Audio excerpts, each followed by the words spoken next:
ভারত পাকিস্তান উত্তেজনার মধ্যে রাজনৈতিক বিভাজনের বাইরে গিয়ে এক হয়েছেন ভারতের বিভিন্ন রাজনৈতিক নেতারা। পাকিস্তানে অপারেশন সিঁদুরকে একটি ন্যায্য হামলা বলে অভিহিত করেন তারা। বুধবার সামাজিক যোগাযোগ মাধ্যম এক্সে পোস্ট দিয়ে এআইএমআইএম প্রধান আসাদুদ্দিন ওয়াইসি শিবিরগুলোতে ভারতের প্রতিরক্ষা বাহিনীর সার্জিক্যাল স্ট্রাইককে স্বাগত জানান। বলেন, পাকিস্তানি ডিপ স্টেটকে একটি কঠোর শিক্ষা দিতে হবে এবং পাকিস্তানের সন্ত্রাসী কাঠামো সরাসরি ধ্বংস করতে হবে।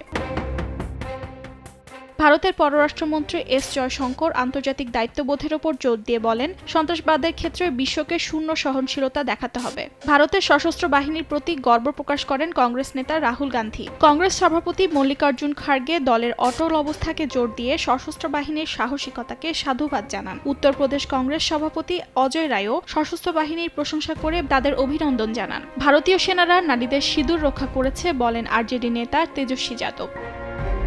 এক হয়েছে পাকিস্তানের রাজনীতিবিদরাও। প্রধানমন্ত্রী শাহবাজ শরীফ এই হামলাকে বিশ্বাসঘাতক ও কাপুরুষের হামলা বলে আখ্যা দেন। সামাজিক যোগাযোগ মাধ্যমে তিনি জানান, প্রতিক্রিয়া শুরু হয়েছে আর প্রতিটি আঘাতের জবাব দেওয়া হবে শক্ত হাতে। পিপিপি চেয়ারম্যান বিলাওয়াল ভুট্টো বলেন, নারী শিশুদের নিশানা করে ভারত নিজেদের বর্বর রূপটাই তুলে ধরেছে। এছাড়া এই বর্বরতার বিরুদ্ধে ভারতকে হুঁশিয়ারি জানায় পিটিআই নেতা ওমর আইয়ুব, সিনেটর শেরি রহমান ও শেখ রশিদ সহ পাকিস্তানের অন্যান্য রাজনৈতিক নেতারা।